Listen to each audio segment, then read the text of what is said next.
Hi, Aditi. Tonight's story is from Beatrix Potter again, and it's the tale of Samuel Whiskers, or the Roly-Poly Pudding, and it was written in 1908. Once upon a time, there was an old cat called Mrs. Tabitha Twitchit, who was an anxious parent. She used to lose her kittens continually, and whenever they were lost, they were always in mischief. On baking day, she determined to shut them up in a cupboard. She caught Moppet and Mittens, but she could not find Tom. Mrs. Tabitha went up and down all over the house, mewing for Tom Kitten. She looked in the pantry under the staircase, and she searched the best spare bedroom that was all covered up with dust sheets. She went right upstairs and looked into the attics, but she could not find him anywhere. It was an old, old house full of cupboards and passages. Some of the walls were 4 feet thick, and there used to be queer noises inside them, as if there might be a little secret staircase. Certainly there were odd little jagged doorways in the wainscot, and things disappeared at night, especially cheese and bacon. Mrs. Tabitha became more and more distracted and mewed dreadfully.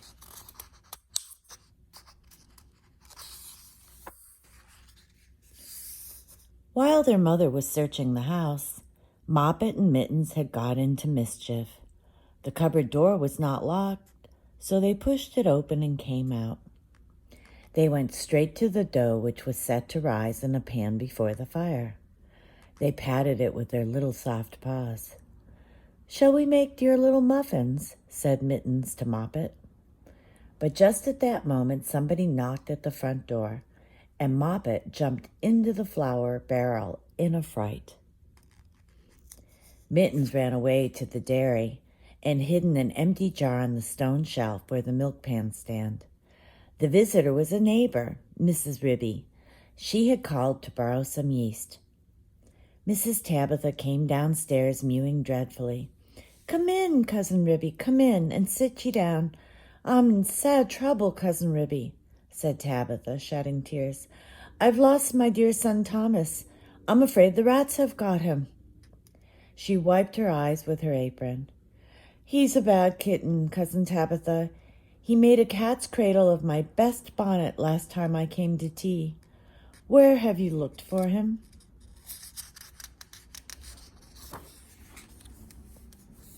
"All over the house.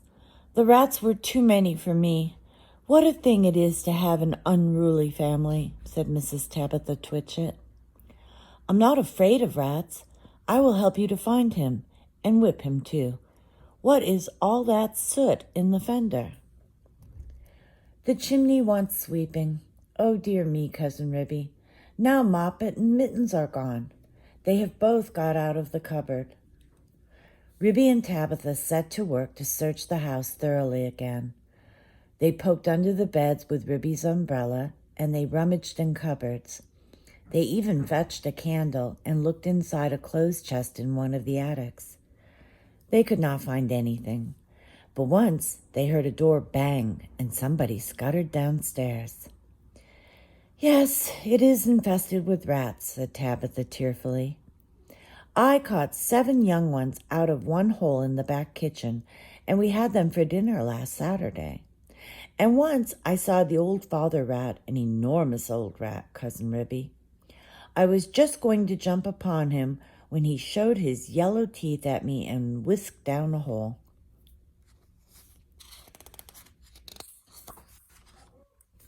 "The rats got upon my nerves, Cousin Ribby," said Tabitha.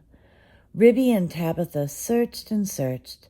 They both heard a curious roly-poly noise under the attic floor, but there was nothing to be seen. They returned to the kitchen. "Here's one of your kittens, at least," said Ribby, dragging Moppet out of the flour barrel. They shook the flour off her and set her down on the kitchen floor. She seemed to be in a terrible fright. "Oh, Mother, Mother," said Moppet, "there's been an old woman rat in the kitchen, and she's stolen some of the dough." The two cats ran to look at the dough pan. Sure enough, there were marks of little scratching fingers and a lump of dough was gone. "Which way did she go, Moppet?" But Moppet had been too much frightened to peep out of the barrel again. Ribby and Tabitha took her with them to keep her safely in sight while they went on with their search. They went into the dairy. The first thing they found was Mittens hiding in an empty jar. They tipped up the jar and she scrambled out. "Oh, Mother, Mother," said Mittens. "Oh, Mother, Mother, there has been an old man rat in the dairy. A dreadful, 'normous big rat, Mother, and he's stolen a pat of butter and the rolling pin." Ribby and Tabitha looked at one another. "A rolling pin and butter?" "Oh, my poor son Thomas," exclaimed Tabitha, wringing her paws. "A rolling pin," said Ribby. "Did we not hear a roly-poly noise in the attic when we were looking into that chest?" Ribby and Tabitha rushed upstairs again.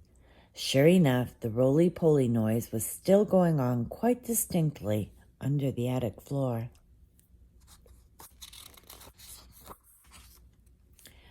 "This is serious, Cousin Tabitha," said Ribby.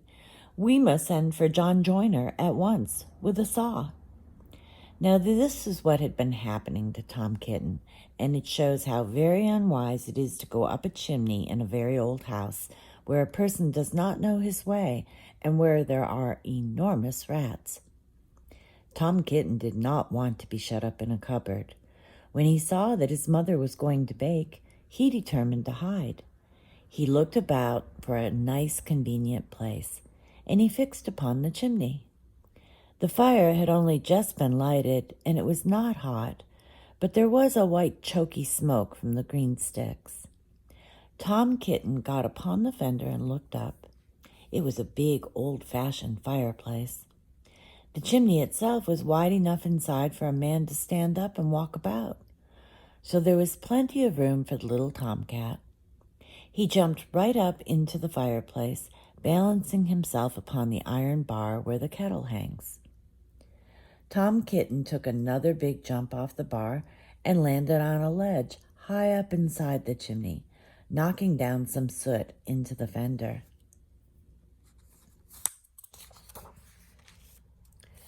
Tom Kitten coughed and choked with the smoke, and he could hear the sticks beginning to crackle and burn in the fireplace down below.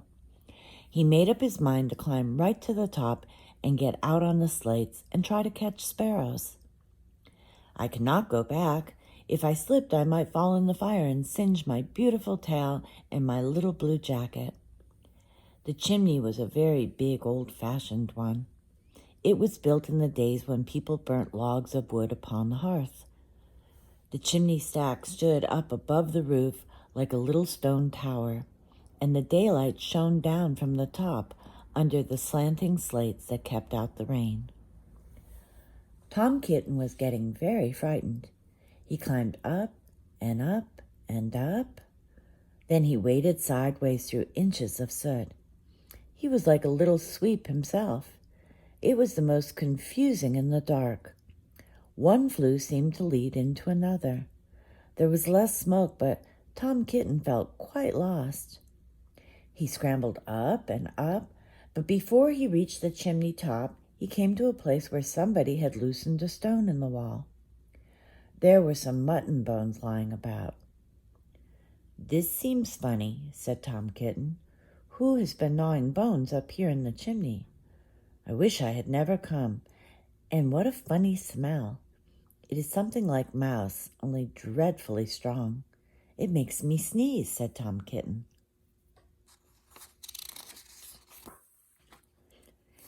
He squeezed through the hole in the wall and dragged himself along a most uncomfortably tight passage where there was scarcely any light.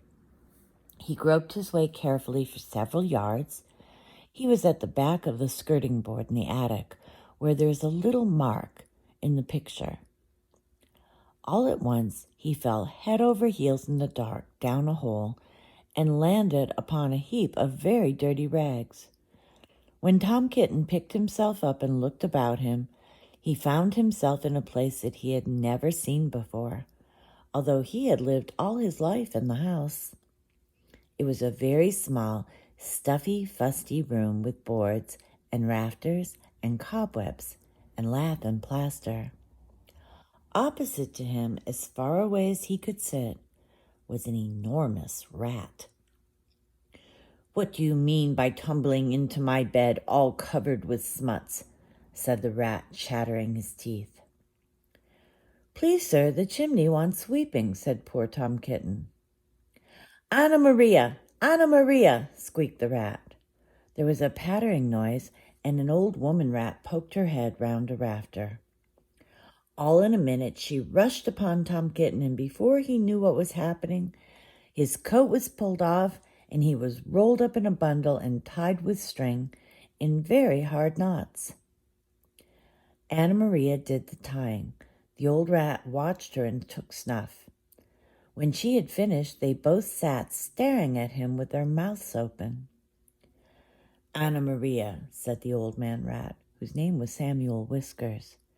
"Anna Maria, make me a kitten dumpling roly-poly pudding for my dinner." "It requires dough and a pat of butter and a rolling pin," said Anna Maria, considering Tom Kitten with her head on one side.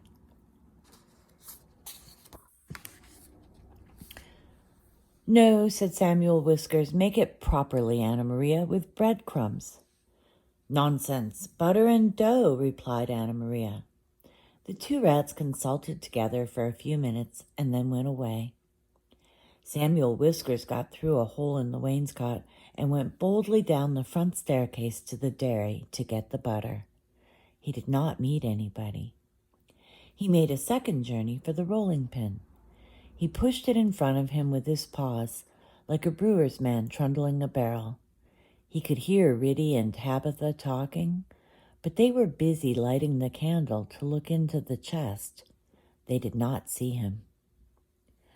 Anna Maria went down by way of the skirting board and a window shutter to the kitchen to steal the dough.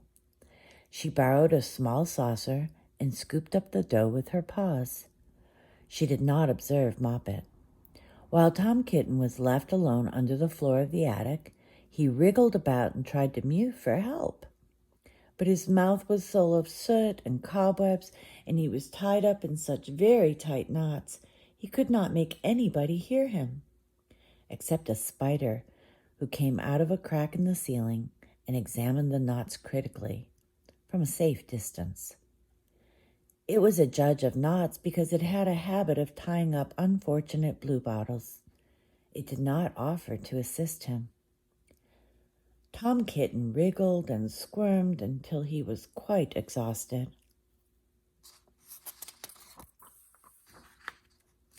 Presently, the rats came back and set to work to make him into a dumpling. First they smeared him with butter, and then they rolled him in the dough. "Will not the string be very indigestible, Anna Maria?" inquired Samuel Whiskers. Anna Maria said she thought that it was of no consequence, but she wished that Tom Kitten would hold his head still, as it disarranged the pastry. She laid hold of his ears. Tom Kitten bit and spat and mewed and wriggled, and the rolling pin went roly-poly, roly-poly, roly. The rats each held an end. "His tail is sticking out. You did not fetch enough dough, Anna Maria." "I fetched as much as I could carry," replied Anna Maria. "I do not think," said Samuel Whiskers, pausing to take a look at Tom Kitten, "I do not think it will be a good pudding. It smells sooty." Anna Maria was about to argue the point when all at once there began to be other sounds up above, the rasping noise of a saw and the noise of a little dog scratching and yelping. The rats dropped the rolling pin and listened attentively. "We are discovered and interrupted, Anna Maria.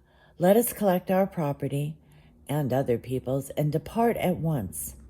I fear that we shall be obliged to leave this pudding. But I am persuaded that the knots would have proved indigestible, whatever you may urge to the contrary.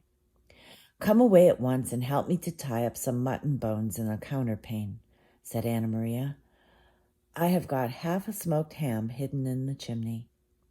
So it happened that by the time John Joyner had got the plank up, there was nobody under the floor except the rolling pin and Tom Kitten in a very dirty dumpling.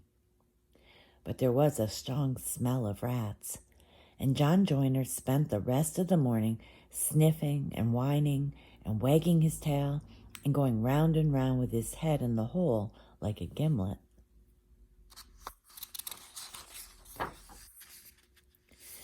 Then he nailed the plank down again and put his tools in his bag and came downstairs. The cat family had quite recovered. They invited him to stay to dinner. The dumplings had been peeled off Tom Kitten and made separately into a bag pudding with currants in it to hide the smuts. They had been obliged to put Tom Kitten into a hot bath to get the butter off.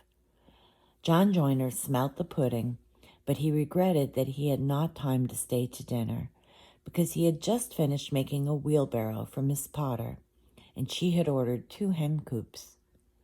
And when I was going to the post late in the afternoon, I looked up the lane from the corner, and I saw Mr. Samuel Whiskers and his wife on the run, with big bundles on a little wheelbarrow, which looked very much like mine. They were just turning in at the gate to the barn of Farmer Potatoes. Samuel Whiskers was puffing and out of breath. Anna Maria was still arguing in shrill tones. She seemed to know her way, and she seemed to have a quantity of luggage. I am sure I never gave her leave to borrow my wheelbarrow. They went into the barn and hauled their parcels with a bit of string to the top of the haymow. After that, there were no more rats for a long time at Tabitha Twitchit's. As for Farmer Potatoes, he has been driven nearly distracted. There are rats and rats and rats in his barn. They eat up the chicken food and steal the oats and bran and make holes in the meal bags. And they are all descended from Mr. and Mrs. Samuel Whiskers, children and grandchildren and great-great-grandchildren. There is no end to them. Moppet and Mittens have grown up into very good rat catchers. They go out rat catching in the village, and they find plenty of employment. They charge so much a dozen and earn their living very comfortably. They hang up the rats' tails in a row on the barn door to show how many they have caught. Dozens and dozens of them. But Tom Kitten has always been afraid of a rat. He never durst face anything that is bigger than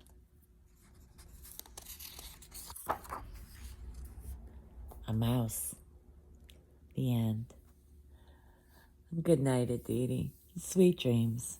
That was a silly story, but it's a very old story, and I hope you enjoyed it. I love you. Good night.